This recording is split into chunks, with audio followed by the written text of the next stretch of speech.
Assalamualaikum warahmatullahi wabarakatuh. Alhamdulillah, syukur kepada Allah Subhanahu wa taala dan limpahan kurniaannya dapat kita bersama-sama hari ini bagi menambah ilmu dan mendekatkan lagi diri kepada pencipta kita yang Maha Esa. Sabda Rasulullah sallallahu alaihi wasallam, apabila seseorang insan meninggal dunia, maka terputuslah segala amal kebaikannya kecuali 3 perkara, iaitu sedekah jariah, ilmu yang bermanfaat baginya, dan anak soleh yang selalu mendoakannya. Hadis riwayat Muslim. Dalam hadis tersebut telah dinyatakan betapa besarnya manfaat bagi orang yang berilmu lalu menyebarkannya.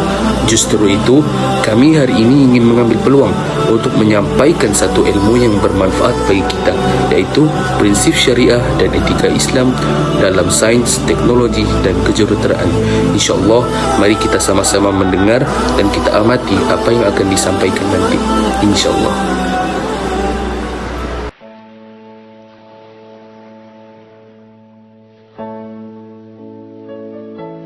Pengertian syariah. Perkataan syariah mempunyai pelbagai makna di dalam bahasa Arab. Antaranya, syariah dari segi bahasa bererti jalan yang lurus, tempat keluar sesuatu dan jalan ke tempat air minum. Kaitan perkataan syariah dari segi bahasa menunjukkan kepada kita bahawa kewujudan air adalah penghubung kepada penerusan hayat manusia. Begitu juga jalan yang lurus adalah sesuatu yang membawa manusia ke arah kebaikan. Pengertian dari segi istilah pula ialah apa yang disyariatkan oleh Allah Subhanahu wa taala kepada hambanya pada perkara agama, yaitu daripada hukum hakam yang berbeza. Antaranya wajib, sunat, harus, makruh dan haram.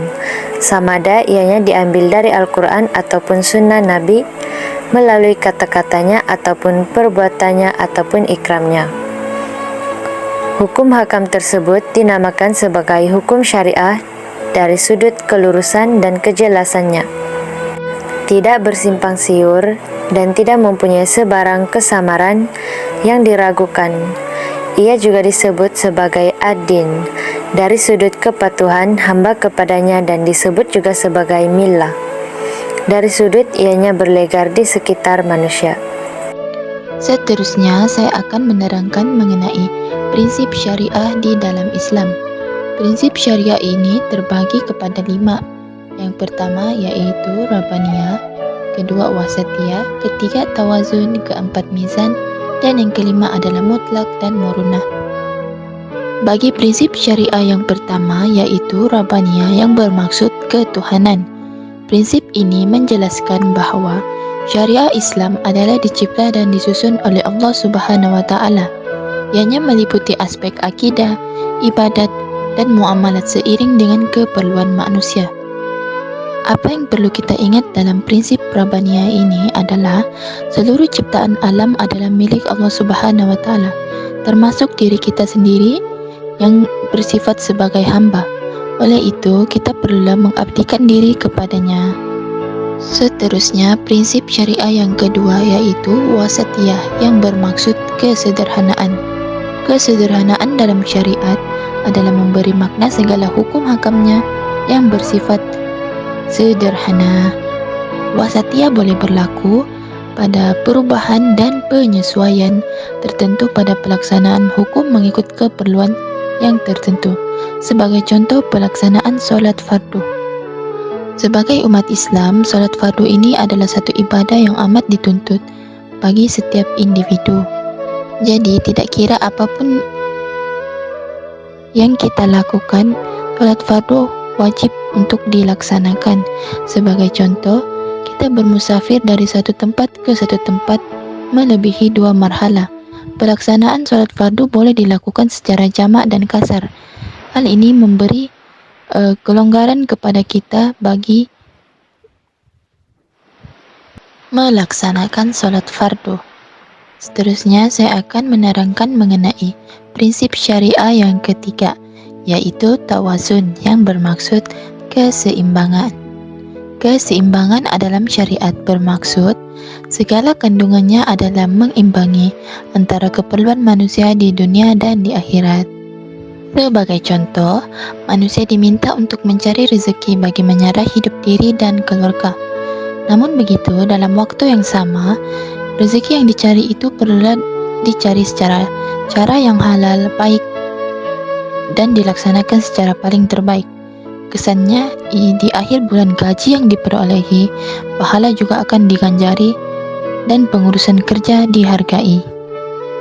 Seterusnya, prinsip syariah yang keempat, yaitu mizan, yang bermaksud kesetaraan.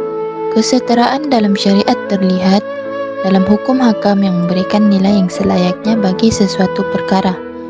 Ianya menuntut agar segala tindakan yang dilaksanakan hendaklah meraihkan keperluan dunia dan akhirat. Apa yang perlu kita ingat di dalam prinsip mizan ini adalah keadilan, di mana setiap perkara yang dilaksanakan perlu ditimbang agar hukum hakam tidak menjadi korban atas nama penyelidikan dan pembangunan. Setiap perkara yang kita lakukan hendaklah mengambil kira item-item yang digunakan sama ada mengikut sukatan atau had yang ditentukan oleh syariat Islam. Prinsip syariah yang kelima, yaitu yang terakhir, yaitu mutlak dan muruna. Mutlak dan muruna bermaksud tetap dan anjal, yang terlihat dalam semua aspek hukum hakamnya, yang tetap untuk semua zaman dan umat. Konsep mutlak dan muruna tiada berlaku sebarang perubahan hukum seperti penggunaan dadah. Namun demikian, penggunaan dadah dibolehkan sekiranya ada keperluan syariah untuk menggunakannya, sebagai contoh untuk tujuan perubatan. Kelonggaran ini diberi sekiranya tiada pilihan lain bagi mengobati penyakit yang berbahaya. Kemutlakan dalam hukum diperlukan bagi memelihara kesucian prinsip syariat, dan keanjalan wajar dilakukan bagi meraihkan sifat kehidupan manusia yang sentiasa berubah-ubah dan bersifat dinamik. Sekian, terima kasih. Saya ingin menyampaikan peranan syariah dalam Islam. Islam ini adalah satu-satunya agama yang diiktiraf oleh Allah dan diturunkan kepada manusia bagi mengatur kehidupan mereka. Anutan terhadap keseluruhan ajaran Islam akan menjamin manusia mencapai kejayaan yang hakiki di dunia maupun akhirat. Sebagai satu agama yang bertindak mengatur perjalanan hidup manusia, Islam merupakan satu ajaran yang istimewa karena menawarkan garis panduan dalam seluruh aspek kehidupan. Tiada satu pun keperluan diabaikan di dalam ajaran Islam. Justru itu, sebagai satu cara hidup, ajaran Islam mengandungi 3 komponen utama, yaitu akidah, syariah, dan akhlak.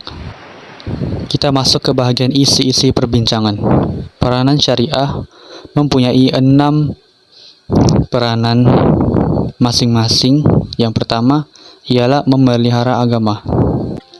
Memelihara agama mempunyai peranan utamanya dalam syariat Islam. Dia adalah untuk memelihara nilai agama serta pelaksanaannya. Andai kata sebarang elemen yang boleh menggugat kesucian agama berlaku, maka hukuman yang sewajarnya bagi tujuan siksaan dan didikan akan dilaksanakan. Pensyariatan, hukuman dan perundangan dalam Islam akan mengambil kira keselnya terhadap kemuliaan dan kesucian agama. Untuk menyelamatkan agama, maka hukum keluar daripada Islam adalah termasuk jenayah hudud. Yang kedua, memelihara marwah. Syariah Islam menetapkan marwah atau harga diri merupakan perkara penting dalam kehidupan manusia. Dengan memelihara agama, marwah juga akan terpelihara. Orang yang beriman akan sentiasa menjaga marwah dan harga dirinya. Segala kajian yang melibatkan sains, teknologi, dan kejuaraan hendaklah mengambil kira kepentingan marwah umat. Tindakan yang membelakangkan marwah boleh mengundang kerusakan dan kemusnahan yang besar.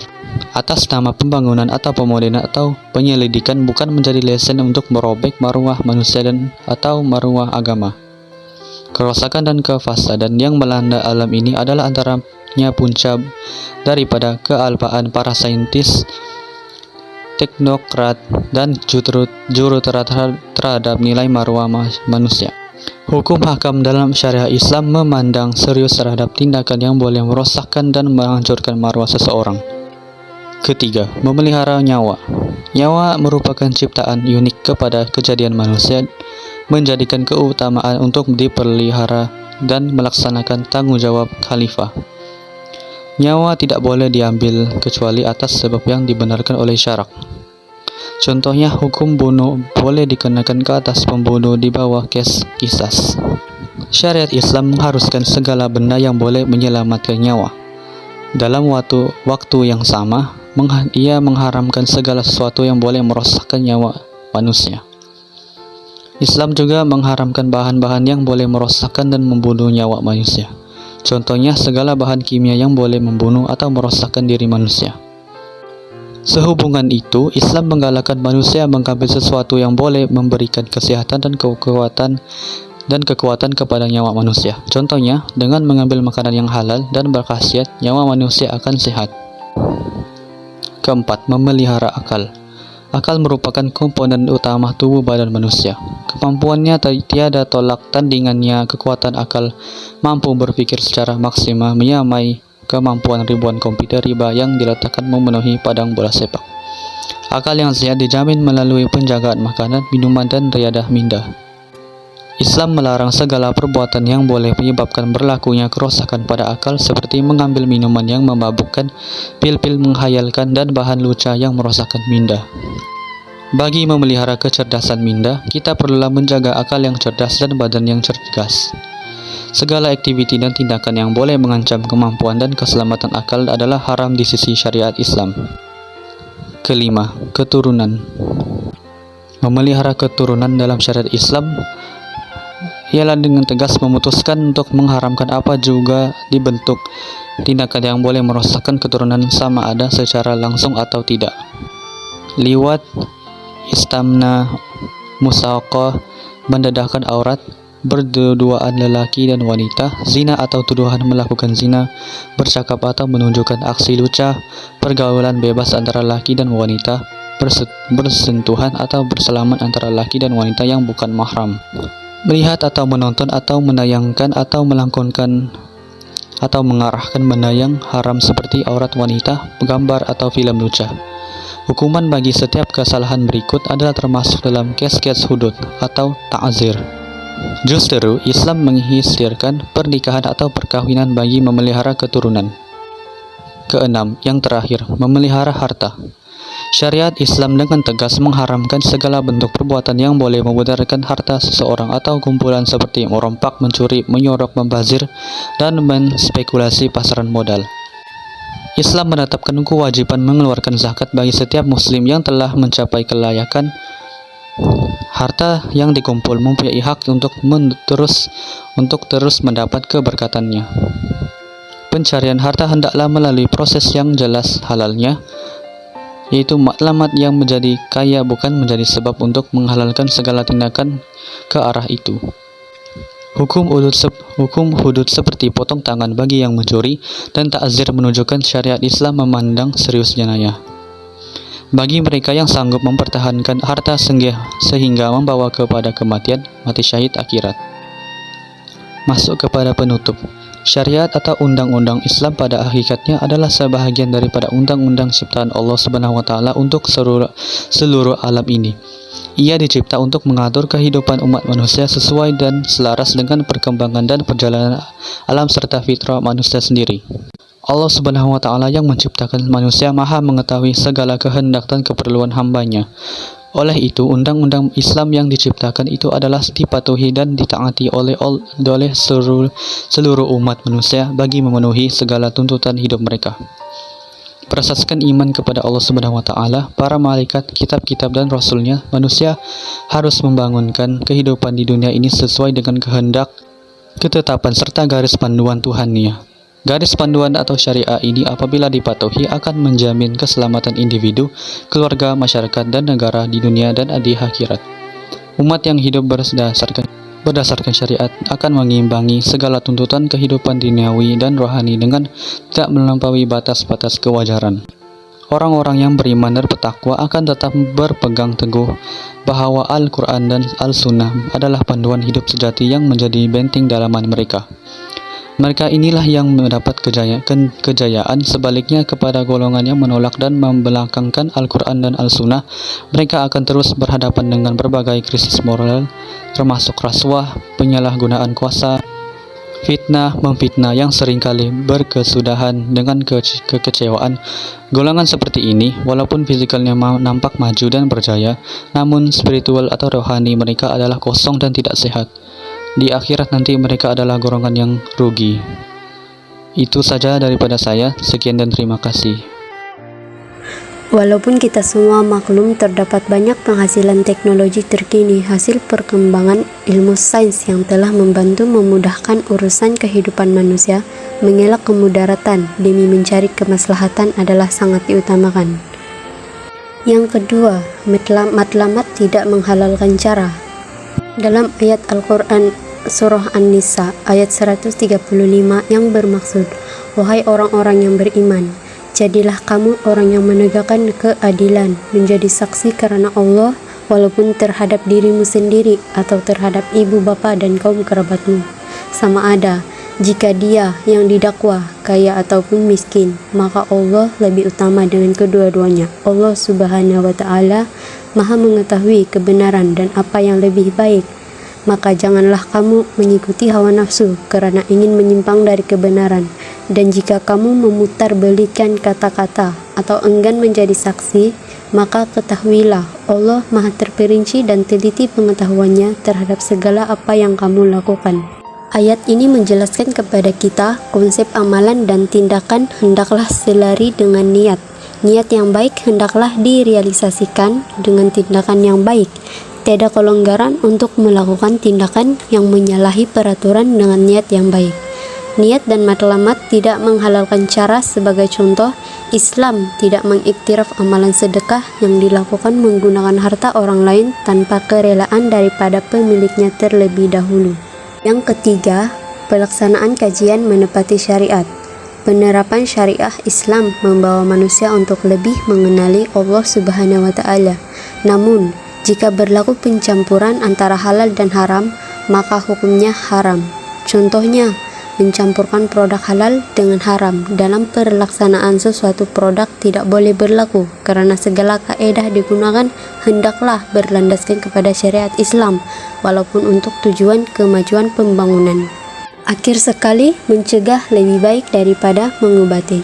Penggunaan aplikasi dalam teknologi maklumat telah berleluasa dan berkembang pesat. Pengurusan maklumat perniagaan, contohnya, maklumat ialah segala-galanya sehingga timbul teori competitive intelligence, menekankan kepentingan maklumat untuk tujuan persaingan meskipun secara tidak halal. Perkara ini perlulah dicegah dari awal agar persaingan yang tidak halal dalam perniagaan ini tidak wujud. Islam meletakkan keimanan dan ketaatan kepada Allah Subhanahu wa Ta'ala sebagai matlamat dan dasar dalam setiap aktiviti, termasuklah mengenai pengurusan maklumat. Berbagai bentuk maklumat atau berita yang berunsur fitnah dan tidak benar terdapat dalam maklumat dan secara tidak langsung akan mempengaruhi orang yang membacanya. Prinsip mencegah sewajarnya menjadi elemen utama para saintis, teknokrat, dan jurutera melaksanakan tugas mereka. Kesimpulannya, kita boleh lihat kenapa perlu dan pentingnya prinsip syariah dan etika Islam dalam sains, teknologi, dan kejuruteraan ini. Syariat dipanggil air kerana ia diperlukan sebagai sumber kehidupan manusia. Bila mana air diperlukan untuk manusia meneruskan hidup, syariat sangat diperlukan untuk menjadi nadi dalam hidup manusia. Manusia akan mati tanpa adanya air. Begitu juga manusia, mereka akan sesat tanpa adanya syariat. Ramai pihak merasakan syariat dan hukum-hukum Islam ini sangat menyusahkan dan merasa terkongkong. Namun, kewujudan syariat bukan menyusahkan, tapi perlu untuk kita patuhi untuk kesempurnaan hidup di dunia dan di akhirat. Bayangkan apakah impaknya jika tidak ada prinsip syariah dalam kajian sains, teknologi dan kejuruteraan dalam negara kita. Apakah yang mungkin akan berlaku? Mungkin Malaysia akan menjadi seperti negara-negara lain. Anak-anak muda mabuk di siang hari. Hampir semua tempat dipenuhi dengan orang mabuk. Mungkin juga berlaku penjualan pil-pil yang menghayalkan seperti pil kuda dan dadah dan ganja, seperti yang berlaku di Uruguay di mana penjualan ganja adalah sah di sisi undang-undang di sana. Wallahu a'lam. Marilah kita sama-sama mengisafi diri dan bersyukur terhadap aturan yang telah Allah berikan bagi mengelakkan kehidupan kita daripada terpesong. Sebelum mengakhiri, saya ingin memetik satu ayat Al-Quran daripada surah Al-Qalam ayat 8. أعوذ بالله من الشيطان الرجيم بسم الله الرحمن الرحيم فلا تطع المكذبين. Oleh itu berpegang teguhlah pada ajaran Islam yang sedang engkau amalkan dan janganlah engkau menurut kemahuan orang-orang yang mendustakan agama Allah. Sekian daripada kami, wabillahi taufik walidayya. Assalamualaikum warahmatullahi wabarakatuh.